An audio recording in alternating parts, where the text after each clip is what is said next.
Hey YouTubers, and welcome back to another Saw discussion video. So if y'all saw our last video, me and Jacob were talking kind of a retrospective review, kind of I guess, journey into the Saw franchise. We're going 3 films at a time. This is the second entry into this trilogy of videos we're doing. First films, we did the first 1, 2, and 3. Now we're doing the second trilogy in the series as we lead up to Jigsaw. Like always, Jacob's links will be in the description section below. Go check him out. Also, go down to the comment section below. And before you even hear any of our thoughts, if you're excited to watch this new film, if you're excited, you're a fan, go hashtag not only Jigsaw movie, but also hashtag becoming Jigsaw, because that is our hashtag road to Jigsaw thing that they do in the anime communities. Anyway, man, how are you? It's been like about a week since we talked, but how have you been so far? Say hello to everyone. Doing pretty well. Glad to be back. Just rewatched Saw 4 and Saw 5 today, so I got really heads up on that, so I'm good to go, and I'm ready to begin this discussion. Talk about the next trilogy. I've actually started my rewatching as well. So guys, if you we'll be discussing these movies in general, but then I'll probably be discussing each individual one as we get closer to the film. But anyway, man, I just want to kind of break this down. The first 3 films, as we discussed, I mean, the main point there was those first 3 films were really just kind of one-offs. They were just really not as directly interconnected as the other films in the franchise. I mean, granted, Saw 3 is a very interconnected film. You have to have seen the first 2 films to really get a general understanding or a more defined understanding of what's going on. But at the same time, you don't necessarily have to watch the other films. That can't be said about the second trilogy of films. And honestly, the only way to go over this, in my opinion, is not only to talk about the creative teams involved with each in particular film, but also the story and how they're connected and how they literally made us wait 3 years to get the entire story when the first 3 didn't do that. So with that being said, I guess the best place to start is Saw 4. And I'm going to let you, since you just rewatched it today, I want you to start off and just tell, like, where would you place this movie in the general scope of Saw movies? And at the same time, what are your thoughts on it in terms of the creative team and story direction? Well, let's start with my thoughts on Saw 4. Now, as they state before, and as most people say, Saw 4 is in fact a complicated Saw. I do have a love-hate relationship with Saw 4. Like, I love what the writers are trying to do, but I kind of hate the fact that, you know, it was so convoluted, it was so rushed. You could tell it tried to set up a lot, and unfortunately there was just not enough focus on there. They were trying to cram so much of what happened in 3 and then trying to make it work, and then at the same time, like you said, they had a 3-movie plan. So they were trying to get things going and feed us like so many characters, so many plot points, so many plot threads, while all in fact trying to make a Saw movie and trying to connect Saw 3 to this new trilogy. And we could talk about the writers. Brief history lesson. So yes, I'm a teacher for a living, so I feel that. Basically, the writers in this film were Patrick Milton and Marcus Dunstan, and Tom Finn has a small part writing this film as well. He only did Saw 4. But essentially, it's the Patrick and Marcus show whenever it comes to the writing for these films. But they were in a contest. They were in a contest in the Feast Fest. You heard of Project Greenlight. Yeah, Project Greenlight. They wrote a film called Feast, and then essentially that did really well for them. And then especially the producers, Warren Coulis and Mark Berg, were looking for new writers because Lee Whannell was kind of like done. He wanted to start branching off. This is the time where he's starting to play Insidious and so they were starting to focus on that. So they knew they had to get new writers, and Lee would just move over as a producer of the film, as well as James Wan. But what worked them, they had a list of ideas, and they decided to pitch their ideas for Saw 4, Saw 5, and Saw 6, and they decided to write it as a trilogy because Lionsgate was banking on the audience and seeing how Saw film grossed, I believe, $87 million. I could in the U.S., which was still the highest grossing Saw film. Here's hoping that Jigsaw does well. Domestically, I gotta interject. Domestically, the highest grossing is Saw 2. Internationally, it's Saw 3, and then Saw 4 definitely dropped, but it was still fairly consistent. Well, bottom line, Saw 3 made a lot of money. Yeah. So, oh, yeah. So they had to complete and make sure that they got writers come in, and Patrick Marcis came up with the idea, well, let's go ahead and let's set up 3 movies. As you said earlier, each Saw film, 1, 2, and 3 were written as a single solo movie, where 4, 5, and 6 were written as a trilogy. And it shows every time you watch Saw 4, there's a beginning, and then especially Saw 5, where it feels like in the middle of a trilogy.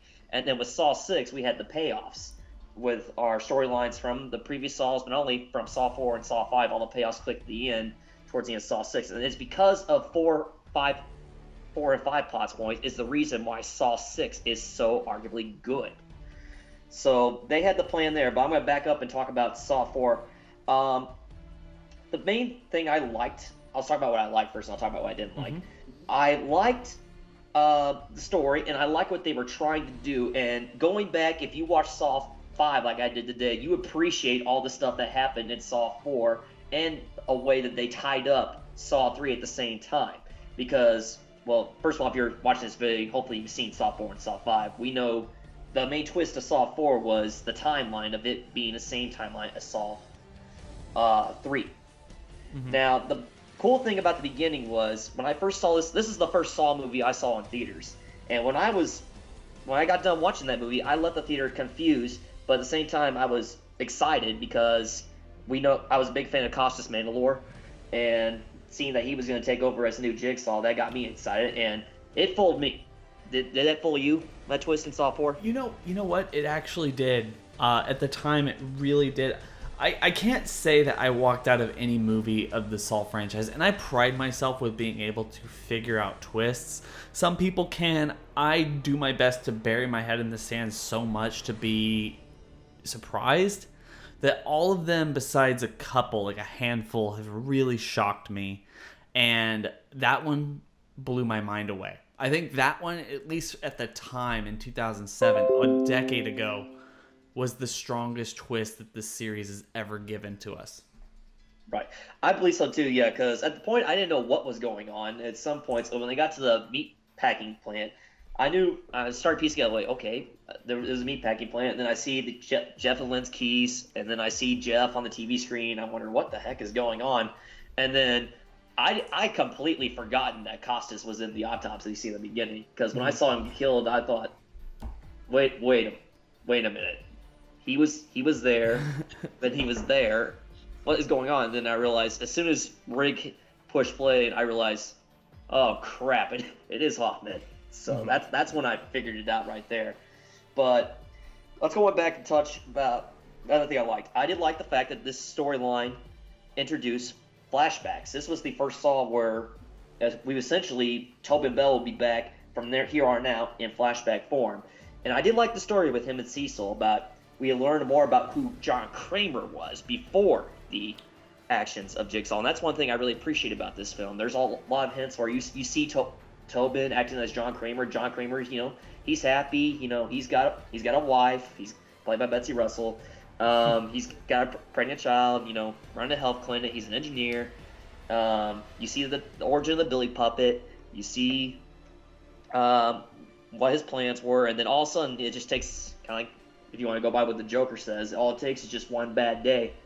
And he had one bad day. Essentially Cecil came in and unfortunately killed Jill's onboard child, Gideon. And then you see John break, as a broken man. And then things happened. He started getting the cancer. Then he had the car accident. Then he had the epiphany. And then he becomes Jigsaw. So all it took was just one bad day to set the next sanest man alive. And I'm a huge comic book nerd, so I just but I'll go ahead and talk about things I did not like. And as a fan of Darren Lynn Bousman, I was a big fan of the way he shot films and shot NT videos. I liked the way he shot transitions. As a young filmmaker at the time, I was just cool and measure-wise. He would talk on his commentary, how he would do shots and how he would do quick edits and how he would transition scenes, which I think the transitions in Saw 4 are just brilliant. What was your favorite transition? I just have to give it to him with the whole mirror breaking scene when Rig is fighting the woman with the scalp the scalp trap. Yeah. How he takes her and he throws her into the mirror, and what people don't realize is that there are two separate sets, that the stunt woman literally goes through the mirror and the cameraman runs through the mirror after her, and then you're in the Fisk office where he walks in and talking about the gun shell casing and Carrie's trap from the third film, and they're going to go over to Rig's house. That one is absolutely phenomenal. That was a cool one they showed right there, and also the one where Rig takes his shirt off and Hoffman's in the police station, and then same thing, they push Athena Kyriakis is a character out on the gurney, and then it goes right to Art Blank sitting at the monitor. Those are also cool transition shots. But going back to Bousman, he has some good things he does in this film. He, unfortunately, this is just my opinion, he made a lot of mistakes in this film. And what I mean by that is, to me, as I'm watching this film from a critical standpoint, Saw 4 is just so rushed.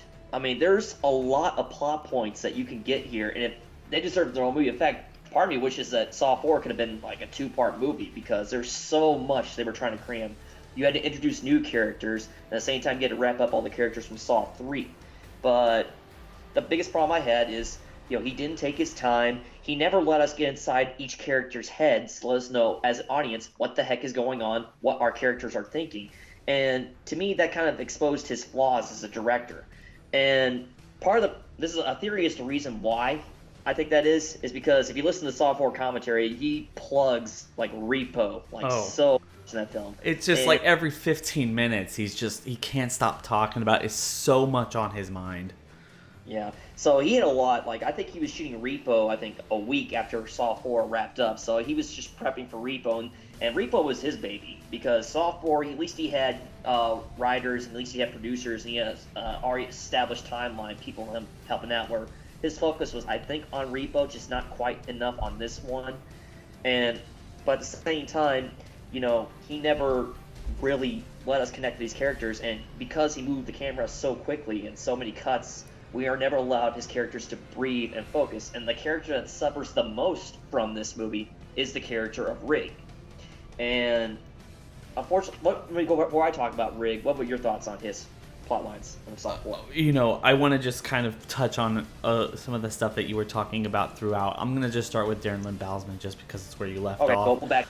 I just back up a little bit, just to kind of get my thoughts out there. The one thing with Darren Lynn Bousman, especially in Saw 4, is, like you said, I believe it is the most stylistic film in the entire Saw canon. There's no film in this series. I mean, we don't necessarily know about Jigsaw right now. I think the Spierig brothers are incredibly talented filmmakers, and if anything, this one looks like a stamp. It's not even just, this looks like a cheap horror movie schlock fest, kind of. If we're being incredibly honest with ourselves, that's what the original Saw films were. I mean, they weren't necessarily highest of quality. Jigsaw, not only the creative team around it, but also just what we've seen thus far, just looks absolutely crisp, and I would expect nothing more from the creative team, and I can't reiterate that is enough. Even if this movie disappoints me, which I have felt as a Saw fan from time to time that a movie has disappointed me, I honestly am so happy that we got what we got, and honestly, I don't think it could be better. But the thing is, Saw 4 definitely is the most stylistic film of all of them, and like you said, it's just because of the quick pacing. And I agree with you that Darren Lynn Bousman's direction, be it a little bit distracted with Repo, which if you haven't seen Repo, please go watch Repo, because it is awesome. Oh yeah, I have fun with Repo. It's such a fun little musical, and the songs are as catchy as hell. But I think, it just feels like, the whole movie feels like Darren Lynn Bousman is trying to get through it just as much as he's trying to push, he's trying to literally push the audience to the finish line just as much as he wants to get to the finish line. And even watching it today, you just feel that it's faster than any of the other ones. I believe it's shorter. It's short. And also, another thing you can tell how kind of illustrates my point is that I listened to the commentary track today, and literally he is explaining to us like what is going on, like, and if the director has to explain to you what is going on with his story right there, then you kind of didn't do something quite right there. Exactly, and I feel like that's one of the big problems with it, especially since as a fan and as someone who is going to watch this movie multiple times, as I have, to the point where I could probably quote it for you if it was on in the same room. I feel like, yeah, I understand that, but yeah, listening to his commentary, he has to explain and how he's frustrated artistically with the fact that he had a vision to progress the story so much, because as you said, there's just so much there, and he got bogged down with the audience not understanding his direction. And that is such, at least in my opinion, even though I think he's a very talented director, is a very petty argument to be made, because you're the one who's supposed to tell the story there. And if the audience, the general audience, not us fans who would watch it a billion times and like, oh, I know what you're doing there because I know the whole story from, back to forward and backwards and everything.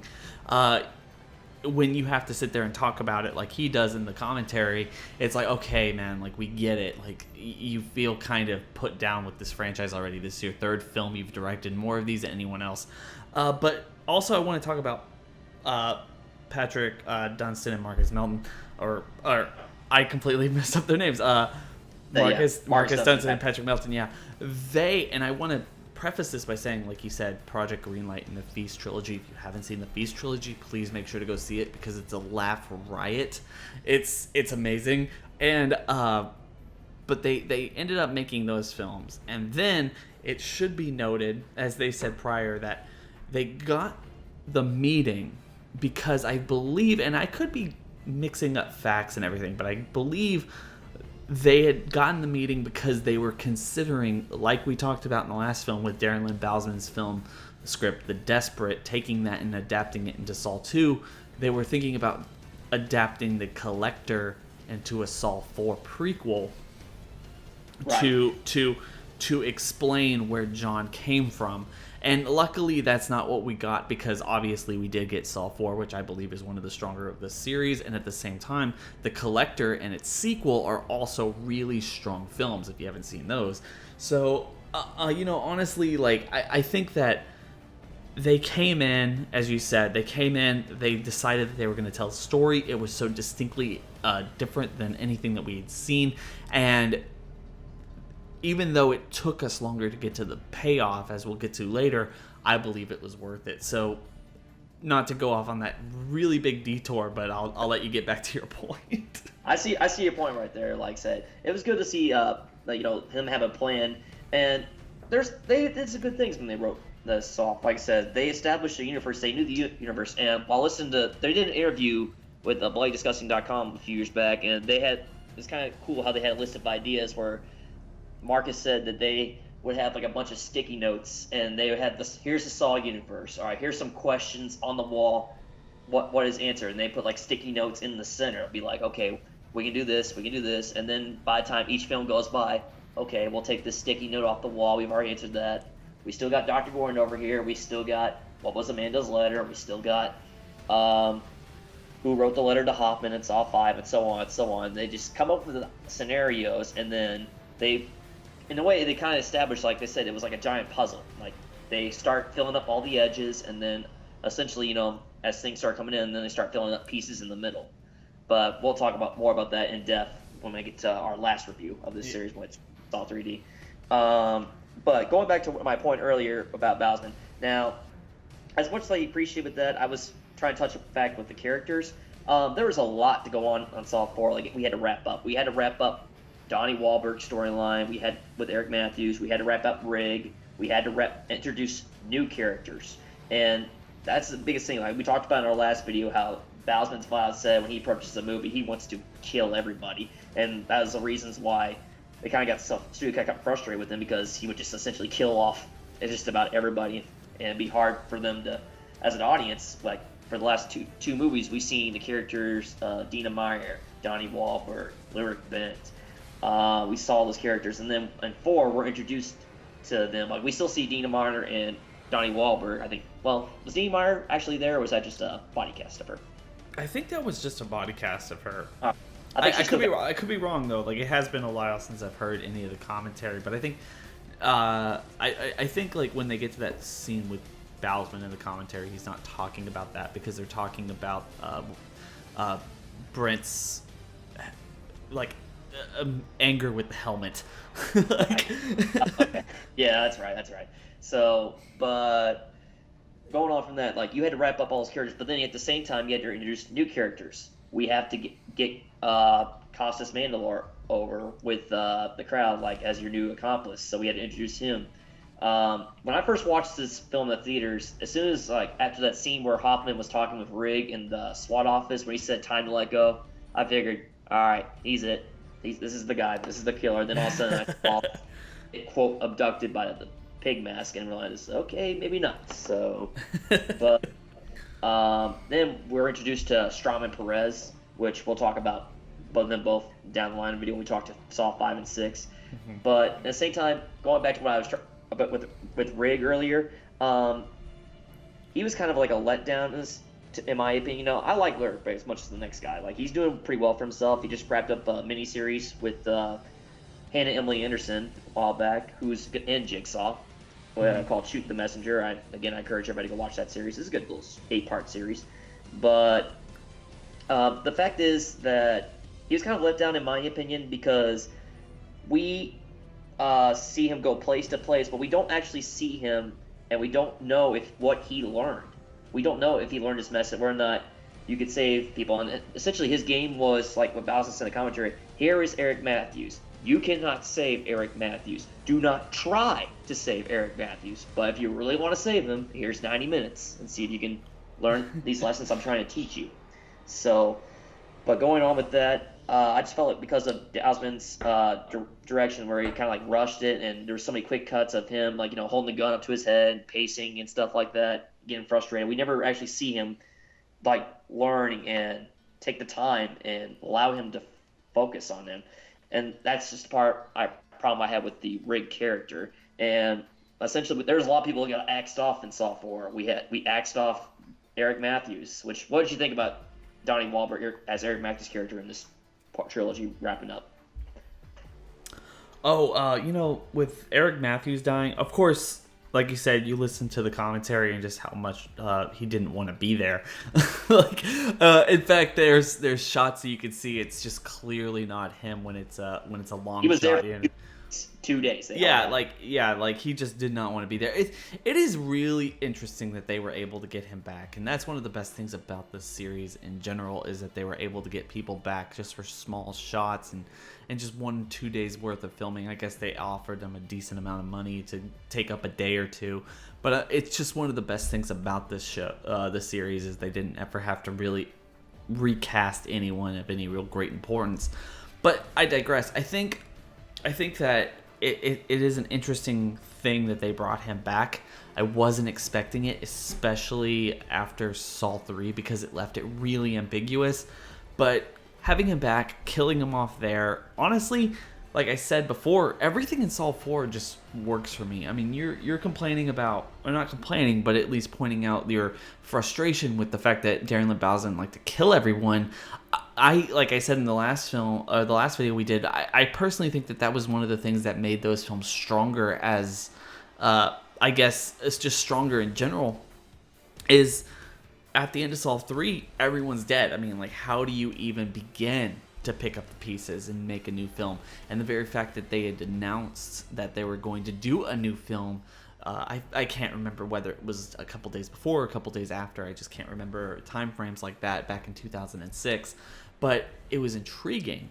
And then at the same time, you have them doing the exact same thing in Saw 4, killing off the last remaining people that we had seen since fairly the beginning, or at least the beginning of Darren Lynn Bousman's tenure at the helm of the franchise. He's leaving, and you're kind of left with Hoffman at the end and Strom, because at that point, you know, Perez is dead or something. So you realize the next movie is just going to be this cat and mouse game, and it kind of was, but in a less decent, less thought-provoking sense. I mean, I guess it's time to kind of go into Saw 5 at that point. Just like jump off to it.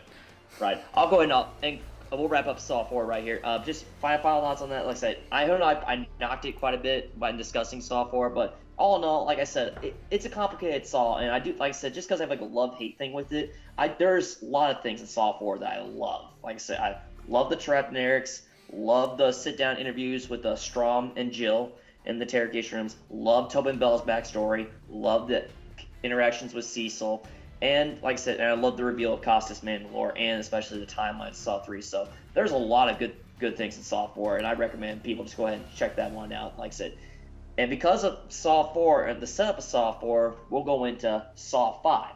Now, I just want to say, this goes into Saw 4, also goes into Saw 5, but just my general biggest problem with Saw 4 and 5, at least at the time, is that Costas Mandalore and Scott Patterson look too similar. And I'm not going to sit there and say all white guys look the same, but those two guys, I've heard it time and time again. House of Jigsaw, even now, to this day, people say that those guys look too similar. And it really does, especially with a film like this, where a lot of people don't pay a lot of attention. A lot of people get confused with that. So I just wanted to make that, that's a big mark to the series, in my opinion. They did not think about that. I could see your point there. Like, say, both of them are good detectives. Both of them are kind of way smart. Like, Strom was smart enough to figure out it was Hoffman, and Hoffman's smart enough to figure out how to play Strom. So you see both of them work, because at the end of the day, what's their main job? They're both detectives. Strom's an FBI guy, and Hoffman's a forensic guy. Both of them would think, okay, how can I prove it's Hoffman? And Hoffman's like, okay, how can I get rid of Strom here legally? Mm-hmm. Yeah, geniusly. And it turns out it was just the whole point of Saw 5 was. It was, in a way, like a chess match between Strong and Hoffman. And just unfortunately, at the end, Strong had all the pieces figured out, and he had Hoffman in check. But Hoffman made like one big move, and it ended up being checkmate for Strong. So I would say that as the story progressed in Saw 5, I want you to kind of like talk to this point, because you and I were talking about it before we actually started recording, and I want to get your thoughts on it. But I mean, in terms of Saw 5's complexity, in comparison with Saw 4 or any of the Saw films previously, I mean, how does that stack up? Well, like I say, I have a soft spot for Saw 5. And the reason I can go into like details as to why I'm on my own personal. If you want to know my soft spot for Saw 5, basically, long story short, I was in high school and I had to write a act play, and basically I just used Saw 5 as like a mini spoof movie. So I was like writing a spoof movie. So I enjoyed Saw 5 for if your listeners out there want to know more about that, just feel free to shoot me a tweet and I'll explain what's going on. I'll even post my videos there. But anyways, going on, Saw 5. Saw 5 to me, according to writers, was kind of felt like a reaction to Saw 4, where Patrick and Marcus were approached after the premiere of Saw 4, that when they were trying to get feedback for Saw 5, there's like, okay, this is a little too complicated. Could you please simplify? And so that's Saw 5's response to Saw 4 was, okay, let's go ahead and let's just break it down into two stories. We have the A story with Hoffman and Strom, and the B story, which involved the 5 people in the game, which was responsible for the house fire. Which, fun fact for those of you who are diehard Saw fans, the original 5 people in that trap, Britt, Malik, Ashley, Charles, and Megan Good's character. Yeah. But anyways, fun fact about that, the fire that they were talking about, that they were all responsible. If you go back to Saw 1, Mm-hmm. I don't know if you know this, but they said in Saw 1 how there was a fire alarm right in the K2K building. That fire was the exact same next to the same K2K building that the people in Saw 5 are responsible for. See, the problem with that, and I had known that, the problem with that is in this first Saw movie, they explicitly say it was an old mannequin factory, which doesn't add up with 5 people living in the building as they insinuate in Saw 5. So it's like, I love the concept of it, but to me it didn't make a lot of sense. Yeah, well, the reason why I say that because Patrick Milton admitted it in an interview in a podcast. Bill saw 3 when a person asked him about that, and he says, "Yeah, that's exactly what happened." So I don't know if he's just pulling that guy's leg or not, but maybe I really like the idea, especially since a lot of people at the time were speculating. I mean, once he dropped that back in, I believe it was 2009 at the time, or 2008, there was so much speculation about like what that meant and how it was going to make any sense. Because one of the things, like especially if you look at Saw 5, and just kind of delve into my nerdiness about this, you know, like when he was sitting there going, I need you to pull this game off, and it might not make any sense now, but I promise you all the pieces will come together.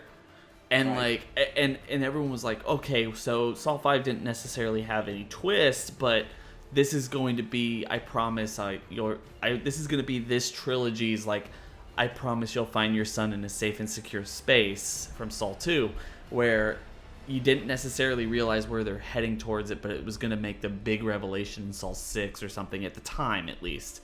And everyone was speculating as how these people were connected and how it kind of enveloped into the broader story and everything else like that. Of course, none of that really came into fruition, but it was a lot of fun speculating. Right. That's the beauty thing with the writers in this franchise, how we just touch on little things about that in this whole universe. Like going back to House of Jigsaw days, you see people like come up with theories and try and piece together just the little subtle things. But going back to Saw 5, one thing we probably ought to touch on is since Darren Bousman stepped down, enter David Hackle, who was the director of Saw 5, and we'll talk more about him and that whole situation in our last video with him in Saw 3D, but let's talk about Saw 5. David Hackle was the production designer from all previous 4 films, all throughout Saws 1 through 4. He was the production designer. Was he in 1? I think he was. I think he was. I could be wrong. I think he came in 2, but I mean, guys, correct us in the comment section below. If he was wrong, I think he is, but if he isn't, well, essentially he was the guy in charge of getting the stuff made for the traps. Mm-hmm. And to me, Saw 5, excellent traps, like the pendulum trap. I think, in my opinion, the pendulum trap is probably the best opening trap in all the Saw films. That's just my opinion, but I like the way it was done. Like and it did have a purpose, like setting up the Hoffman storyline about Seth Baxter killing his sister. And moving forward, like I like the way it was filmed. Although the only gripe I have with Saw 5 is its opening title sequence, which I think a lot of people complain. What is going on with opening title sequence? Oh, like all of them up into that point. You got the first one with like kind of the water and kind of seamlessly coming in, and this was just like hardcore rock, like Saw 5. Like it was, that was bad.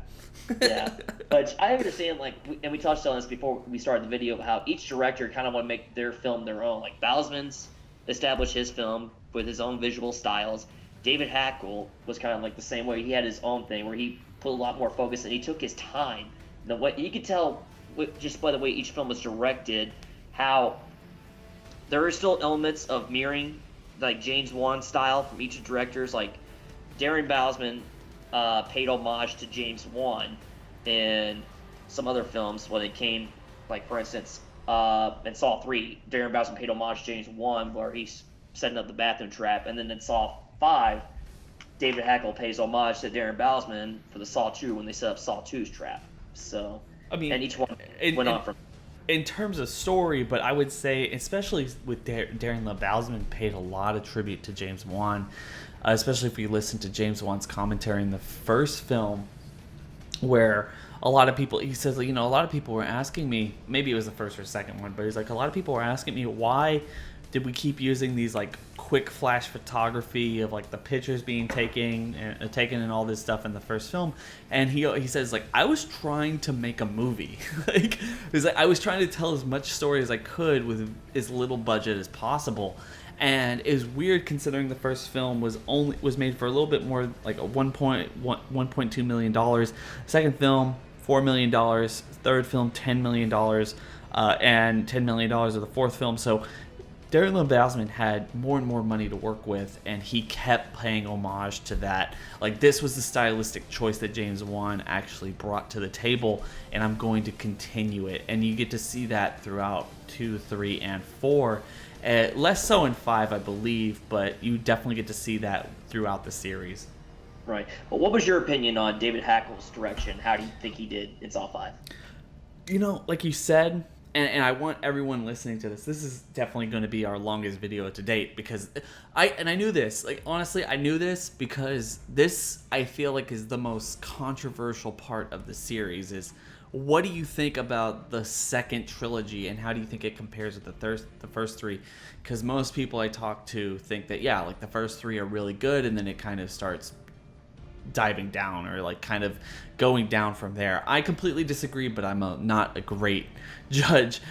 David Hackle, in my opinion, is the weakest director in the series, and I think, and I feel so bad for the guy, because I feel like a lot of it is not his fault. As you said before, and I think it's really worth mentioning, the writers of Saw, the writers of Saw 4 through 7, they received a lot of backlash. The producers and all this other, they received a lot of backlash for how complex Saw 4 was. You walked out of it, myself included, walked out of it and had an hour-and-a-half long conversation with friends, literally standing outside of the theater trying to figure out exactly what happened, and just continual mind-blowing experience after the film. So we'll always have a warm spot in my heart. Saw 5 did not have that problem. It was basically one and done. I understood what happened, and I'm not shocked in any way. And a lot of people felt betrayed, especially with the marketing campaign at the time, was saying, you know, you won't believe how it ends. That was the tagline. Right. And unlike all the other ones, is like, a lot of people said, like, you know, just switch the taglines for Saw 4 and Saw 5, because Saw 4's tagline was, "It's a trap." If you switch those, it would make a lot more sense. Like, I agree. Like I said, to me, like, you know, I have respect for David Hackle and what he did in this film. His biggest problem to me, I think, was his work with direction with his characters. Now, don't get me wrong. The best scene, in my opinion, one-on-one scene in the entire second trilogy, is the sit-down scene with Hoffman and Jigsaw. And that scene, by far, was the best scene character-wise, and probably the best scene in all in Saw 5, which the Tobin Bell scene with Costas, Mary Lover Costas is in the shotgun chair. Mm-hmm. And the way they both took their time and did that was great. But unfortunately, it suffered a lot in the B plot. Like, we know the A plot was with Strom and Hoffman, and the B plot was the 5 people in the game. And to me, this was the biggest problem in this second trilogy, and even Saw 3D. We are introduced to new characters that weren't established, but were immediately told that they done horrible things, and we as an audience just do not care about them. I, for the life of me, could not care what happened to any of the 5 victims in that Saw trap, because I never got the chance to know who they are. I just know that they're all there because they've done something horrible, and Jigsaw put them there for a reason. So part of me is wishing for them to die, and we knew that the game twist in that game was just so simple, like, because we've seen the other movies, it was just so poorly executed. Like, we all know, obviously, they're all supposed to work together. Mm-hmm. And they just didn't figure that out. And I just never got a chance to relate with these characters, and that was just the biggest flaw of that movie. But like I said, the A story I enjoyed. The only problem with that is he tried to direct, and we talked about this also with Strong. I like Scott Patterson. Scott Patterson's a good actor. Never saw Gilmore Girls. Sorry, people in the comic section who are fan of Gilmore Girls. But we're trying to follow Strom, and Strom is trying to explain to the audience, like what Patrick and Marcus wrote down, what is going on in Saw 4, and they had to explain everything in Saw 5, where it goes on, and he had, like, no direction. Scott Patterson's just sitting there. He's got a raspy voice because, you know, he's got a hole in his throat from the cube trap. But he's trying to explain to us what's going on. And to me, there was just a lack of direction. Like, Scott Patterson, you know, he tried. He tried to sell the fact that he's figuring this stuff out. Like I mentioned earlier, it's a chess match between Hoffman and Strong. Saw 5 is. And we're just stuck with Strong throughout this movie. Strong while I do respect 5 is trying to take its time and fill all the holes and all the question marks that we were left, because it did explain, how Jigsaw got the police files. It did explain, his connection with Jigsaw during the Saw 1 through 3 timeline. And that stuff was great, but at the same time, we as an audience are sitting there for the ride with this guy, and we're like, okay, thanks, Strom. You really didn't need to explain this one out to us. So, but to me, that was the biggest problem with Saw 5. Like, not fully into the characters, other than the fact that you got the great actors with Costas and Tobin, who are great actors, and they knew how to carry a scene like that. Especially any scene you get Tobin, he's just gonna knock it out of the park, and that's pretty safe to say. So. The thing is, I want to jump off of that by saying I personally agree with you. The thing is with Saw 5, and I'm not necessarily sure, I'm not going to give this solely to David Hackle. Unfortunately, like I said, probably the weakest link in the chain, but at the same time, I don't think it's his fault. I'm not necessarily sure. You can kind of accredit this to Marcus Dunson, Patrick Melton. Like, you can also say that Kevin Greuter had his hand in this, or the producers or something, with the mere fact that Saw 5, for as simple as it is, it does play quickly. It's also a very short film, especially when you consider most of the Saw films in comparison with Saw 3. But there's a lot of strength in that movie, like you said, when it comes to the flashbacks between Hoffman and John. And those scenes play out slow and methodical. You listen to the commentary as well, and they even say that, like, they were sitting there debating on the cutting room floor, debating on whether or not they had to separate the scene, the shotgun chair scene that a lot of people might remember. As like, I am the man you call Jigsaw. Like, it's like they say that imitation is the sincerest form of flattery, but I find it distasteful. Those scenes stick out, and you're right, those scenes are memorable. The dialogue is crisp and clear, and there's so much tension, and you gotta give them credit, the entire team, including David Hackle, that throughout the entire franchise, you can't say this about Saw 6 or Saw 4 or any of them, other than probably Saw 3, where they just let these emotional scenes play out and in such detail, and so unbelievably relentless 7-minute long uninterrupted scene between the two. It's amazing. It really, really works. And if there's anything that's great about Saw 5 and why, as Saw fans, we should love it, is because of that. Right. So, as we wrap up on Saw 5, I'd say, for me, I have a soft spot for it. It's still a fun movie. Like, I enjoy popping it in, and I'll give David Hackle props. I enjoy the way he filmed the traps, and I don't think the traps in Saw 5 don't get enough praise, because there are so many memorable traps. I'll even go ahead and argue that the traps in this one trump the ones in Saw 6 from a production, but not a story wise, like Saw 6 was, which we'll get to it from a story perspective, but from a production standpoint and the way visually it was directed as a trap itself, I thought they were great. The pendulum trap is fantastic. The cube trap, like, props to Scott Patterson, who almost drowned. Yeah. In that trap. So, and then the crushing wall. I can't think of another film where we actually see on screen, a crushing trap where the walls actually come in and crush somebody. So, you didn't mention taglines, and I won't believe how it ends. I didn't see it coming, but Saw 5 was also, and fun fact, the only Saw film where the phrase and the words "game over" are never said. To my knowledge, I'm pretty sure in Saw 5 it's not said once. That's absolutely true. It's true. It really is. Until we get to Saw 3D, at least at that point, it was almost the anti-Saw film. I really think that it was, but it wasn't because they were trying to end it. They had too much to say left. It was like, whatever. It was because the franchise itself was getting long in the tooth. I think, that movie opened up to $30 million domestically. And that was after Saw 3 opened up to $30 million. I think it was like $34 million at the time. Maybe a little bit more. I can't remember off the top of my head. Right. Saw 2, Saw 3, and Saw 4 had. And this one opened up with, like, just barely above $30 million, went on to gross just barely above the $56 million or so that Saw 1 actually made, and adjusted for inflation, of course, Saw 1 made more money. But the idea then in 2008 was that was enough to give Saw another trilogy. Like, this film there was no end in sight. And then, of course, as we'll get to, Saw 6 hit the screens. and maybe a lot of that was on Saw 5's shoulders, maybe. But I mean, I think it's definitely worth talking about that.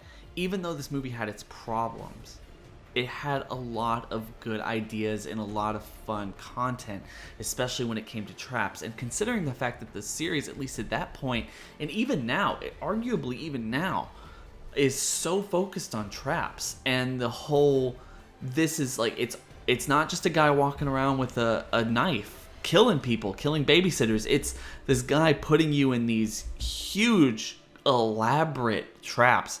Saw 5 really delivered, and I agree with you, man. Like, Saw 5 really delivered more than any of the other films in the entire franchise. Right.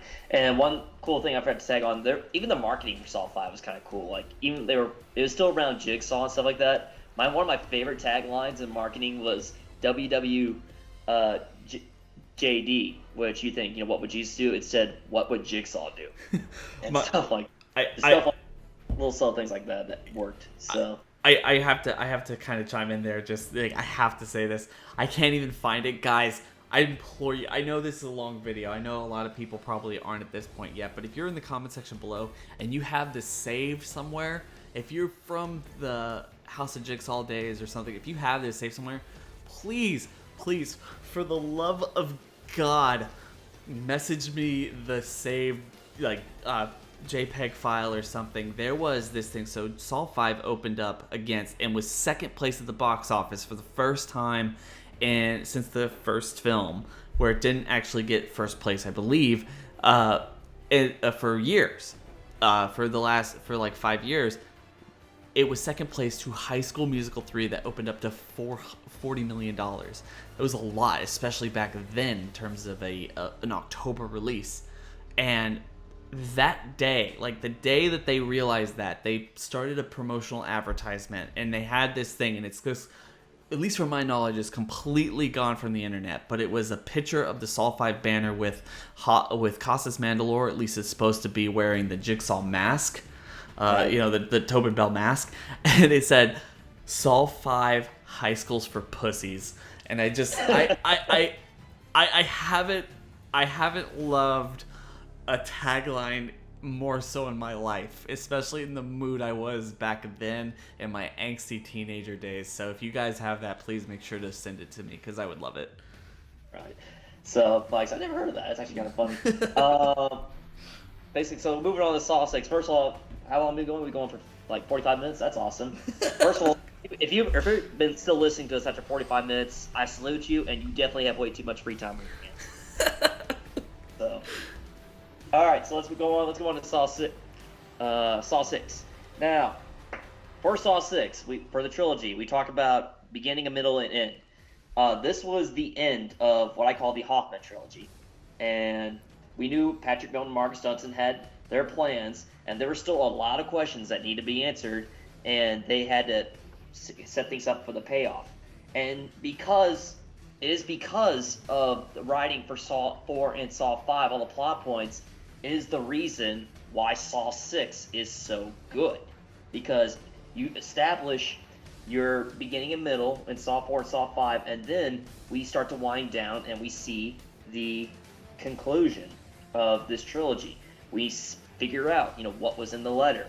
We explained why Amanda did what she did in Saw 3. We explained what was in the box. We explained what was John Kramer's supposedly final will and testament inside that box. And other than explaining the Dr. Gordon mythos, it pretty much nailed just about every single question we could have thought of at that time, other than Dr. Gordon, which they were saving for the end. So moving on with Saw 6, this is when Kevin Greuther steps into the picture as director. And for those who don't know, Kevin Greuther was actually the editor for Saws 1 through 5. And I'm happy to announce right here that he is coming back for Jigsaw. He is the editor for Jigsaw. Mm-hmm. So we'll go into more about that in another video down the line, or if you want to talk about that in another video as this show comes out, we'll touch on that. But Tobin Bell described this best when he was doing an interview for Saw 5 when he was prepping for Saw 6. The ride that we take as a moviegoer in the Saw films is solely responsible by Kevin Greuter. Kevin Greuter is the man who sets up everything, gives us all the shots, takes us on the ride with him, and as audience, and we see the Saw world through his eyes, because he's the one that puts it together for us. So, what are your thoughts on Kevin's direction and thoughts on his editing? You know, I think it's. I really think, and I know that people have already probably covered this in other forms of media and everything else like that, but when it comes to the Saw franchise, as you and I have been sitting here for this video and all the other videos we did, we have not done a video that's under 40 minutes, and we're just two fans talking about it, let alone historians of it, kind of trying to put together all the pieces on not only how it was created and all this other stuff. When it comes to the Kevin Greuter situation of the franchise, and I'm sure anyone who's still listening to this will be very fascinated to hear our thoughts and opinions when it comes to Saw 3 and the third and final installment of this retrospective. But I personally think that with Saw 6, he came into this director spot with more passion for the source material than I think I've almost seen in almost any first-time director other than a handful of people. And as I said previously, when it comes to that particular film, it's heartbreaking, especially as a fan, to see it fail as hard as it did. And fail is a relative term, because I mean, that movie still made 6 times its budget at the box office alone. It was still profitable by the time that it actually went to home market and syndication rights and everything else like that before any of that. But it just fell so heavily as opposed to the other films. And as I said before, with Saw 5 might have actually been the last nail in the coffin, considering how they simplified it, and they didn't necessarily, they got a little too comfortable with what it is that they were trying to do, and they weren't necessarily hoping to confuse a whole lot of people or scare so many people, as opposed to throw amazing looking traps at them, as we already said. I think that they turned a corner with Saw 6, gave it to Kevin Greuter, and he created, at least in my opinion, the second strongest film in the franchise up until this point. And I'm just, it astounds me that so many people either haven't seen it or gave up on it before this particular film, considering everything that we already talked about when it comes to Saw 4, 5, and 6, considering the fact that although the first 3 films are relatively standalone, like most other iconic horror series, the Nightmare on Elm Street, Friday the 13th, and all the other ones, the last 3 films of this franchise, or at least the last 3 of the second trilogy, really need to be watched in tandem. And so many people gave up on it before they realized the entire story and saw how it all came together, I think is disappointing. And I feel for him, because I believe that so much was brought to this film that wasn't necessarily rewarded. We can go on for hours as to why, Saw 6 kind of failed the box office. Most people like to point to the fact that it was Paranormal Activity. I know you got your thoughts on Paranormal Activity, but people can point to the fact that, maybe the marketing was not as good in Saw 6. Maybe it was because of Saw 5 that people were starting to see through it. And the problem was, and as we found out with this franchise, and hopefully this new Jigsaw movie kind of won't make this mistake either, where it became formulaic. And what I mean by that is there was a formula for this second trilogy, and it kind of even started with Saw 3. There was a character that we're introduced to. We see firsthand what they're going through. Jigsaw tests that character, and then we see a handful of 3 traps there's 3 traps usually, sometimes 4, that these character has to go through. And then we get to the hallway sequence where tensions build up. Charlie Clouser's music, which we haven't talked about, well, we can't praise enough that he does a good job with this music, builds up. I always say that there's always the hallway scene where, there's people walk down the hallway, tension builds, and then we get to our twist ending. Mm-hmm. So there's the hallway walks, and then boom, we get to the twist, and then the end. So essentially, that was the Saw formula, and people kind of like caught on to that. And maybe that's another reason why people we've seen this formula, we've seen the same situation, we know what we're going into when we see a Saw movie, so maybe I could sit this one out or just catch it when it comes to video. But then again, there's also the argument going back to Paranormal Activity. Hey, Paranormal Activity came out, and the marketing for Paranormal Activity was just even hands out. Even I got to admit, it was pretty good. Yeah, it was pretty good. So the movie not so much. I mean, can we the first one, I guess you could say okay, it's cool, it's different, whatever. I mean, you got 2 or 3 films into that, and I feel like too many people were, not to get completely off topic, but too many people 3 films in were saying, oh, the third film's a masterpiece. It's no, the third film was really bad, just like the other ones, nothing special, at least in my opinion. I don't know. Well, we could get into the whole argument debate, Saw fans versus Paranormal Activity fans. Even I love Costas Mandalore's solo shout out in Saw 3. He's doing this, hey, people, show up, Saw fans, show up, let's kick the crap out of Paranormal Activity, and then we'll make another one. Yeah. And stuff they try to set it up as Saw versus Paranormal Activity, but we'll go into more discussion about that when we get to Saw 3D. Mm-hmm. But going back to Saw 6, it may have failed from an economic and box office standpoint compared to the other films, but as a movie as a whole, for the sake of the franchise, I agree with you. It's succeeded. Thumbs up. Saw 6 is, in fact, my favorite sequel out of all the Saw movies. And it's because, like I mentioned before, all the plot points, all the details, all the reasons why, because of Saw 4 and Saw 5's setup, the reason why Saw 6 is so good. And let's talk about, we beat saying it's so good, let's talk about why it's so good. We had the marketing campaign. We started out with our strap right here, and I thought it was kind of cool how Shawnee Smith was actually to come in. There was the show Scream Queens. Mm-hmm. Are you familiar with that production? Yeah. Oh, I watched it. week from week. What was your quick thoughts on Scream Queens? You know what? I thought Scream Queens was actually I never reality TV shows. I mean, I kind of got swept up in it at the very beginning, early 2000s, with Survivor and The Mole and all this other stuff, but I didn't necessarily go on to watch it. I felt like it was cheap television. But them kind of tying this into one of my favorite ongoing movie franchises at the time, and everyone was going to get the winner was going to actually get a part in the new movie, it just felt that much more gratifying. And considering the role, I can't remember her name off the top of my head. Yeah. She won. I was happy she won, and they gave her an interesting role.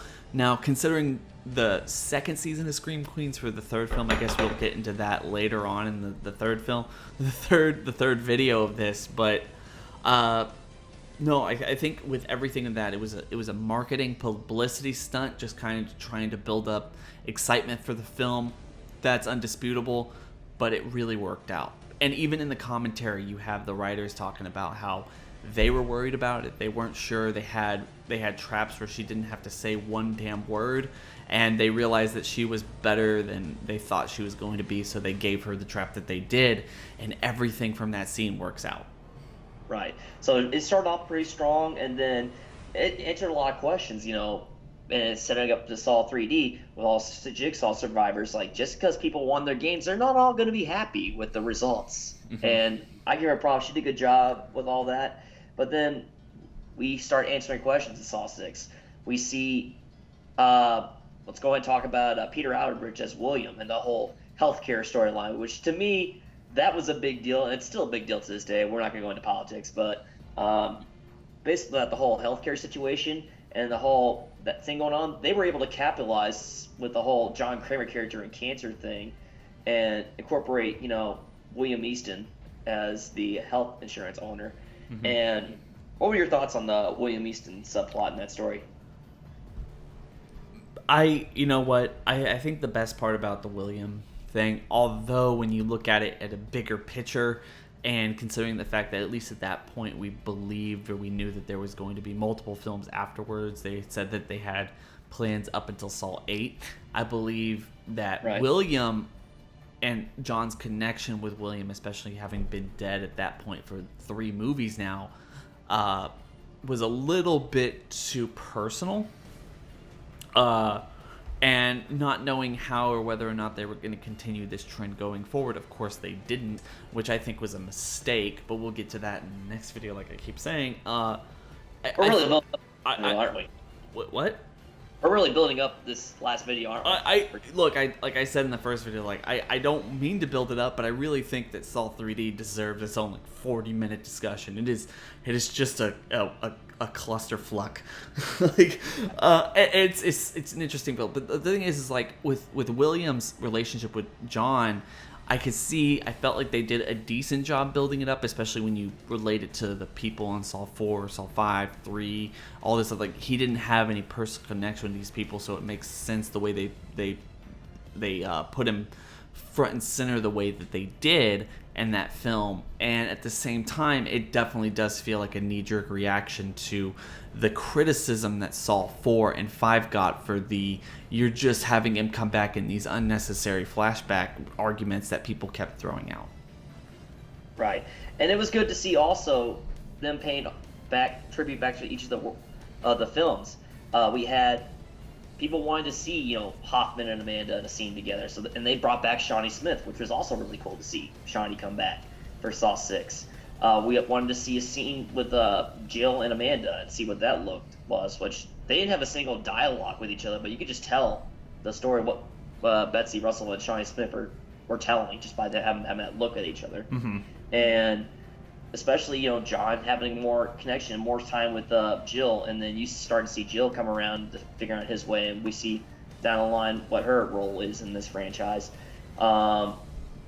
We also understand that this was a personal story, and it went back to John Kramer, and we talk about him being turned down from his cancer from the health insurance, and then we see, and the clever thing about Saw 6, setting up William's character, we see him with George Newmer, which I love George Newmer. He's awesome.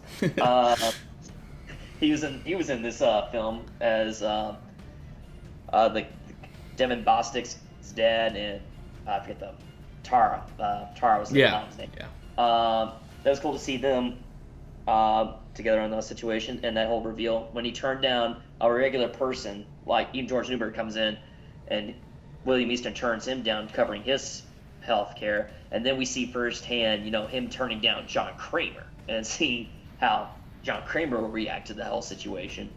And it may have had its own subtle messages, but because of it's so personal, that's what made the story work, what made the William character work in this film. Whereas the other previous films were, like, say, going back with Rigdon, we didn't take a time and see what he learned. We didn't see what the other 5 people actually learned in the traps that much until the end. But with William, I kind of believe that he kind of learned his lesson in a way. And you could see him actually breaking down and changing, like going through his traps. First trap, he survived the lung trap, which that's a clever trap. Of course, the guy smoking is going to lose. Then I always thought, and this is one of the theories I wrote in House of Jigsaw, what if, like, say, there was a victim, like, being tested, and he had to go against another victim, and the subtle twist is instead of that victim going on, what if, say, take, for example, William the janitor. What if the guy in the janitor won the game, and William, awkward, just him going around his new character and stuff like that. Yeah, like, that would actually be pretty interesting. So, Josh Stolberg, if you're listening to us, there's an idea for you for Jigsaw. Right scenario for one character, only the twist being the guy that is supposed to be tested actually loses, and the guy who he was put in again actually once has to go back and serve. But I digress. Go ahead. Go ahead. The thing is, when it comes to the way these traps were set up, the way the story of Saw 6 was set up, go back and watch that film for yourself. Anyone listening still, the thing is, there's a lot in that movie that is left unanswered. And I guess at that point, at least as Saw fans, we were used to that. You know, like there are certain things that are going to be explained in future sequels, or stuff that's not necessarily the most, I guess how you would say, like it's not necessarily necessary. The biggest problem I have with it, probably at least in Trap's situation, is that Pamela Jenkins is scared. I mean, she has a tape of her own. We never necessarily hear what it says. And when Tara and her son are sitting there and he's going to put live, she's like, no, you don't know what it does. And maybe that was to hide the twist, but it seems like she was ready for something bad to happen if he said live instead of die. And whether that would have hurt her, to hurt William, or something else like that, it's just left really ambiguous. Not necessarily the biggest problem with the movie. It's just that is a Saw trope, is there's things that are really left unexplained that we have to worry about, but it's not necessarily so all-encompassing that it detracts from the enjoyment of the movie. And I think that that's one of the cool things about Saw 6 is, as I said, it's so meticulously put together that even those particular things are only things that you pick up after multiple viewings, and you go, oh, you know, like they never really explained that. And I mean, what was the whole point? It was just wasting screen time, but it was definitely there to build tension and to build the twist.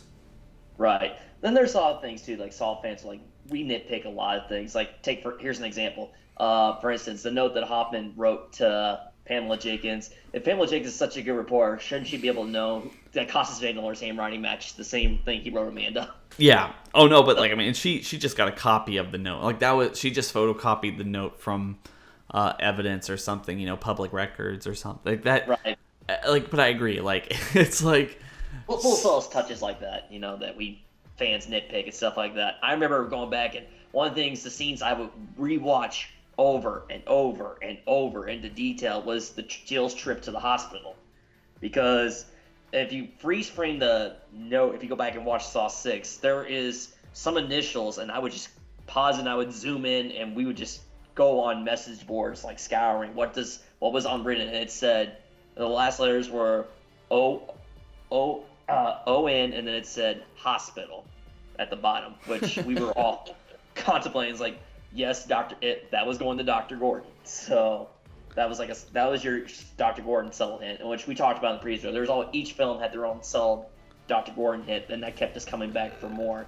And Dr. Gordon was the silver bullet. There was also the intercom in that scene where they were asking for Dr. Hefner or yeah. Heffer. Or no, I don't remember his name, but the guy who did the autopsy, and the guy that Hoffman kills in Saw 3D, and the one who also kind of throws him under the bus with the whole scalpel situation in Saw 6.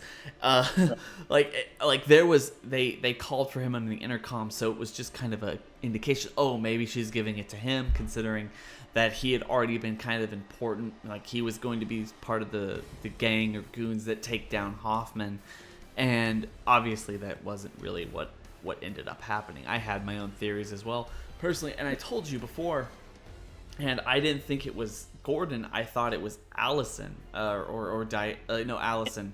I thought it was Allison Gordon, because we never knew what she did. The only indication we ever knew what she did was they when Adam asks Gordon like whether or not he's gonna have another kid, and he says like, but with our schedules, so we didn't necessarily know whether she was a doctor or what she did. So I thought like, oh, maybe they'll bring her back, but at the time, but I don't know. All right. So, but there's a lot of things going in Saw 5. Like there was the deal with her letter. There was Hoffman's storyline, which going back, let's talk about Costas' role in this film. Essentially, Hoffman took care of Strong, but then there's the reveal that Perez is back along with Erickson, and now Hoffman's got to find a way to keep the cover story going now that he framed Strom as the apprentice, and he's got to figure a way to keep that going. But because Perez and Erickson were kind of like onto it, they really didn't buy the fact. And I think the reason why they didn't buy it is because Perez was alive, which that was probably maybe like a flaw Saw 6. They could have gone a little bit more detail. It was cool to bring Perez back, but they really didn't use her that much. I didn't think, in my opinion, though. Mm-hmm. But going on, and then we see Hoffman is really, really put to the test in more ways than one in this film. Yes, he's put in the trap at the end, as it said in Saw 4, that he hasn't gone untested, and we see how his character developed even more to where he's the kind of guy. What separates him, which we know we talked about Amanda's weaknesses in the last one.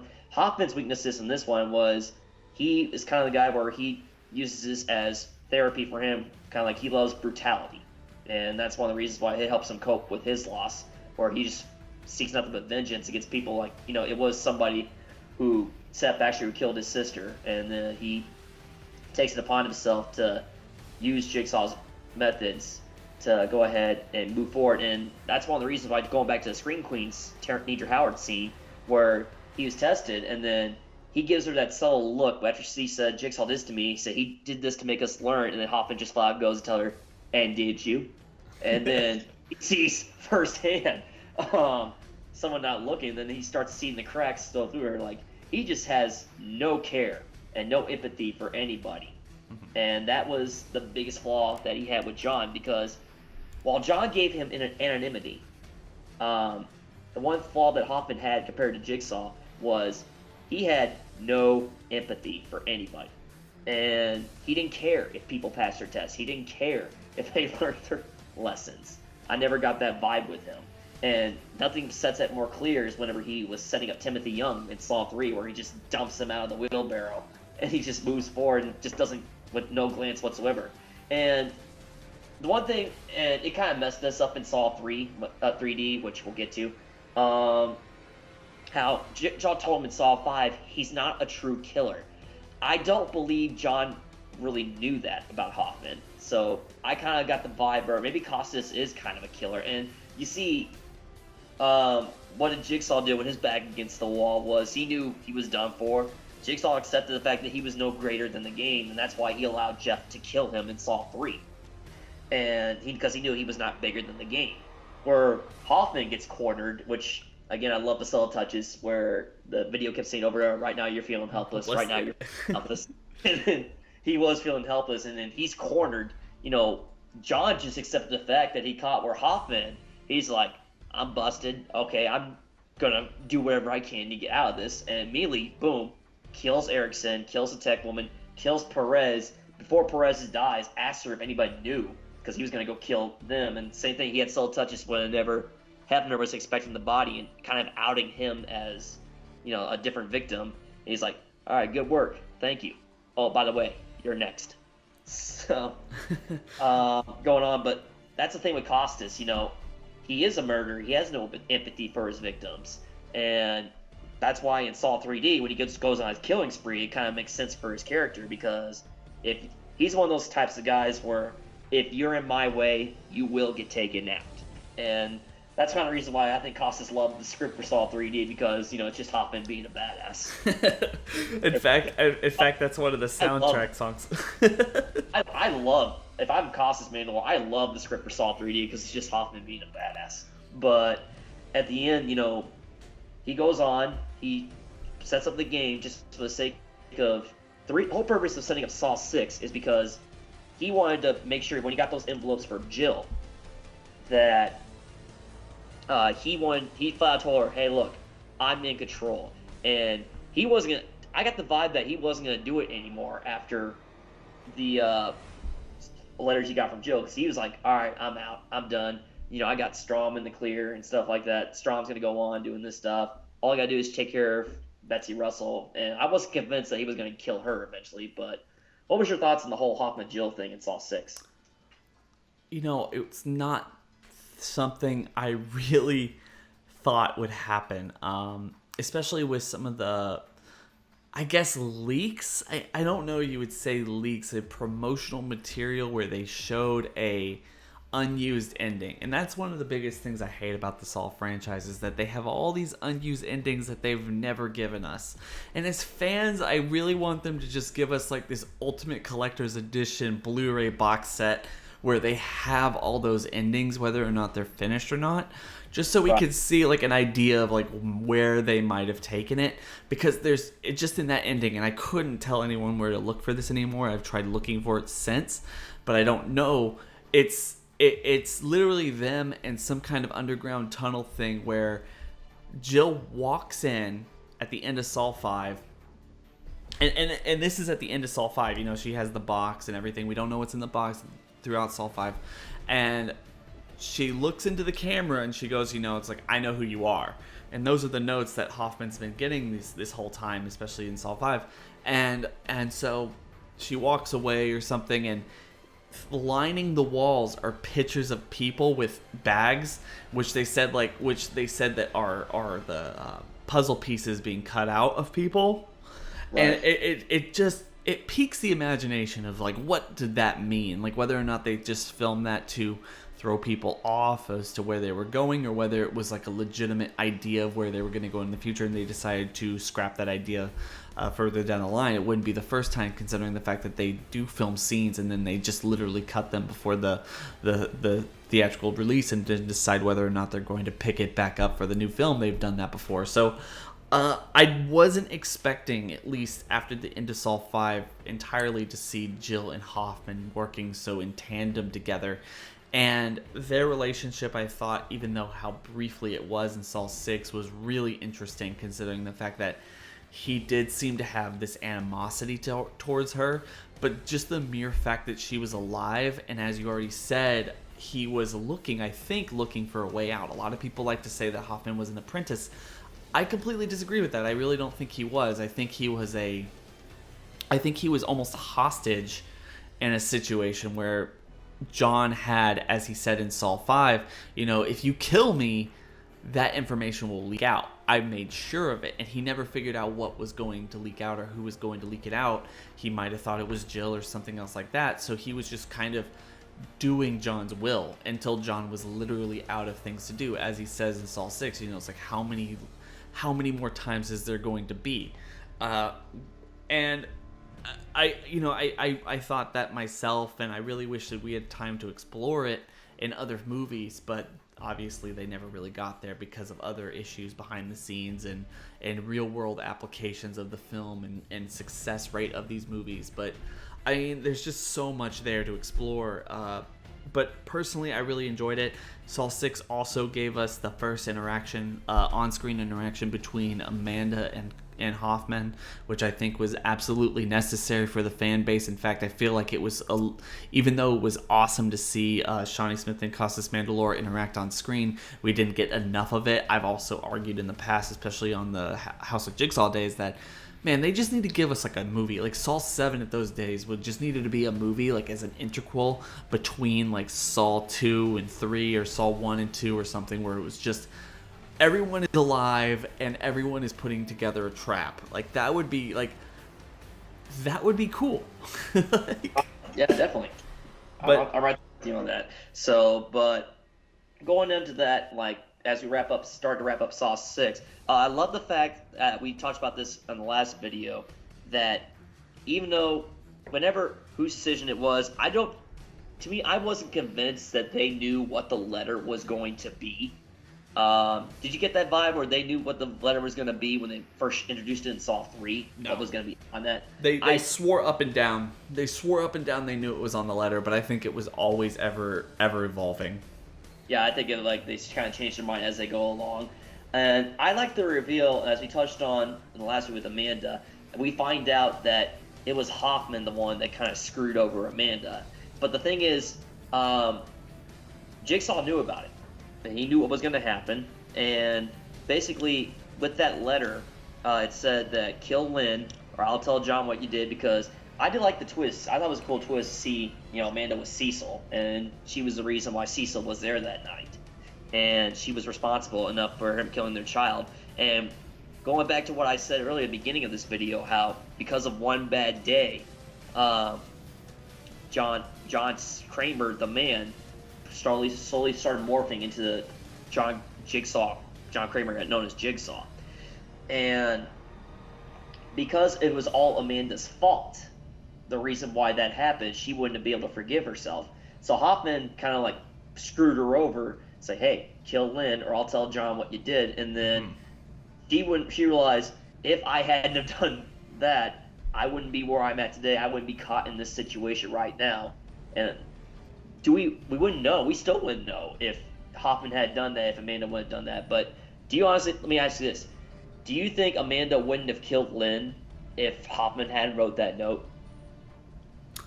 You know, that's a question I've asked myself so many times in the past. I refuse to believe that Amanda was as demented as Saw 3 lets us believe. Now that we got the rest of the franchise under our belts, like if you take everything else after that as canon, that was supposed to be canon, then I really believe that there's a point in there where Hoffman is setting her up and making John believe that she's more unstable than she actually is. And the mere fact that she can't seem to, when it became like it's someone who was unsure, mentally depressed, kind of psychotic to begin with, but afraid of the world around her, being given, like as I said, the keys to the castle from John, even though she keeps getting tested in the first trilogy. And this is the best part about Saw 6. That's the first trilogy. It's like she just keeps, she has more power, even though she's not necessarily being fixed. And Saw 6 throws that to the curb and almost throws like the entire table over and says, let's start from scratch, and makes you wonder, or at least opens up the possibility of maybe it was a slow progress, and maybe John did need to continue testing her, but she was actually learning and not necessarily psychotic from it, but she was tortured not by the fact that she couldn't change, but by the fact that she wanted to change. Right. And she felt like she was just terrible. Like the mere fact that he kept testing, the mere fact that she couldn't necessarily have anyone win, even though she tried. If Hoffman was setting people up like Carrie or Troy or any of these other people that we saw in Saw 3, that she wasn't him and she was trying to be, and it creates a whole nother layer for Saw 3 to think about. Right, and that's the beauty of that twist at the end. And then to me, it would have been like a perfect ending to me if Hoffman didn't get out. Now, do you think they made the right call? Like, looking back now, was it the right call for Hoffman to get out? Yes. Now, despite what we know about Saw 3D, despite what we know, if you had not, pretend you haven't seen Saw 3D, do you think it was a good decision to keep him alive or kill him? No, it was a bad decision. It would have been perfect to end it there. It would have been perfect just to end it at the scream at the door and not have him burst through and get himself out. It would have left so many questions left unanswered, but at that point, the main villain of the franchise, after everything that had happened in that movie, if he were dead, then there would be no way to really pick this up, because I don't know anyone who would think that Jill was going to start this up again. It wouldn't be like the Dr. Gordon thing in Saw 3D where everyone thinks that he's going to start it up again. He's not. But I mean, that's just sequelitis. I mean, they had to put that in there. I don't think they had to, but they had to put it in there just to kind of show everyone, make everyone aware that it's not over yet. Right. Well, go ahead and let us down in the comments sections below. The question I have for everybody here is, do you think Hoffman should have died in Saw 6? Go ahead and type know that. Do you think he should have died? Personally, I thought he should have. Was it a clever way they filmed him get out? Yeah, I thought it was clever. And it kind of hit us like, oh yeah. And I remember seeing that when I saw it in the theater. I heard the guy like in the front row scream, "Oh, come on, they're making another one. Why couldn't they just kill him?" So exactly. And I kind of agree with that guy, but I did like the way that the William thing resolved. Even I caught on the fact that I knew that Devin Bostic and Tara and Brett weren't his wife and son. They were Pamela was kind of some way connected. But question: do you think Devin Bostic's character went to juvie after that, or do you think it was just like a slap on the wrist when he killed Will? No, it's just a slap on the wrist. I mean, traumatic. You could argue that. I would imagine you could argue that in a court of law. Although Pamela Jenkins probably would be there to at least say, you know, charge at least manslaughter, but that's not necessarily the direction of the movies. Anyway, guys, we're going to cut it off there because we've been talking for about the length of a normal Saw film. So, Oh yeah, guys, that's awesome. I want everyone to go down, like I said at the beginning of this whole video, if you've been listening this far, please make sure to go to the description section below and go follow Jacob in all of his social media outlets. And also, at the same time, I want everyone to go down to the comment section below and answer all the questions or any other thoughts or opinions you have about the second trilogy of Saw. Anything that we talked about here, anything that you just want to say off the wall, or any thoughts you have, please make sure to go share them.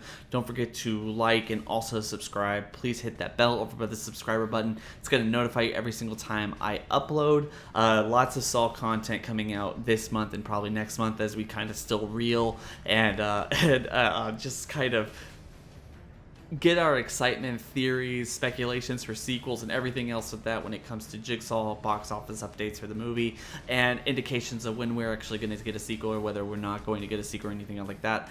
Guys, please make sure to have a good day. I hope everyone has enjoyed this video. I know it's been a long one, but I really enjoyed myself. I'm sure Jacob did as well.